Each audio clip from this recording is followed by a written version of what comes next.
నమస్కారం అండి. భగవద్గీతలో నేడు 14వ అధ్యాయము గుణత్రయ విభాగ యోగమునందు 18వ శ్లోకము తాత్పర్యం వినిపిస్తున్నది మీ విజయభాస్కర్. ఊర్ధ్వం గచ్చంతి సత్వస్థా మధ్యే తిష్టంతి రాజసా జగన్యగుణవృత్తిస్థా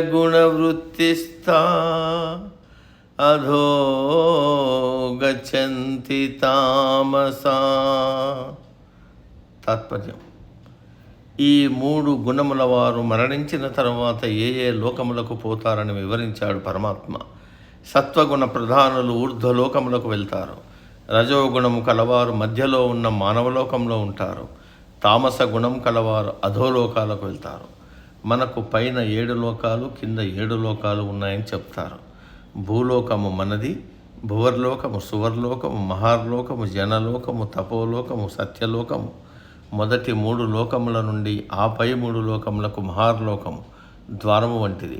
సత్వగుణ ప్రధానులు మరణానంతరం ఈ లోకములకు వెళ్తారు. రజోగుణ ప్రధానులు స్వర్గం దాకా వెళ్తారు.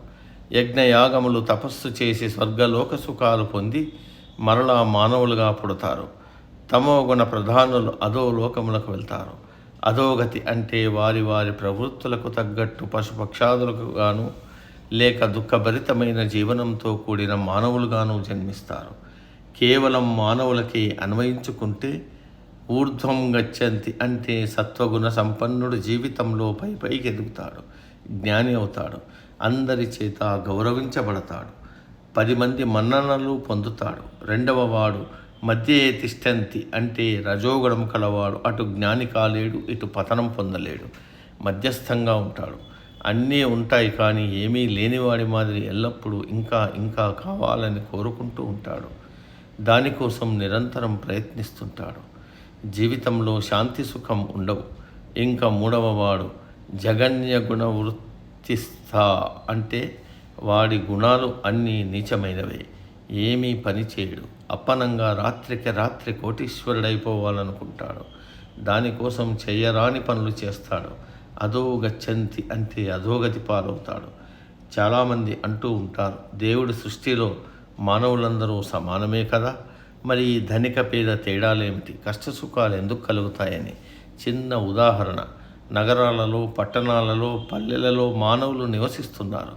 కొంతమంది బాగా ధనవంతులై ఉండి కూడా ఇంకా ఇంకా ధనం సంపాదించడానికి అక్రమ మార్గాలు అవలంబించి జైళ్లలో మగ్గుతున్నారు. మరికొందరు నేరాలు చేసి జైళ్లలో మగ్గుతుంటారు. ఇంకా కొందరు తాము చేయని నేరాలకు జైలు పాలవుతుంటారు.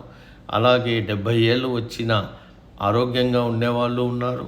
మరి కొంతమంది 40 ఏళ్ల నుండి మందుల మీద బతికే వాళ్ళు ఉన్నారు. అన్నీ ఉన్నా ఏమీ లేని వాళ్ళ మాదిరి నిరంతరం దుఃఖపడే వాళ్ళు ఉన్నారు. ఉన్నదానిలో తృప్తిగా సంతోషంగా జీవించే వాళ్ళు ఉన్నారు.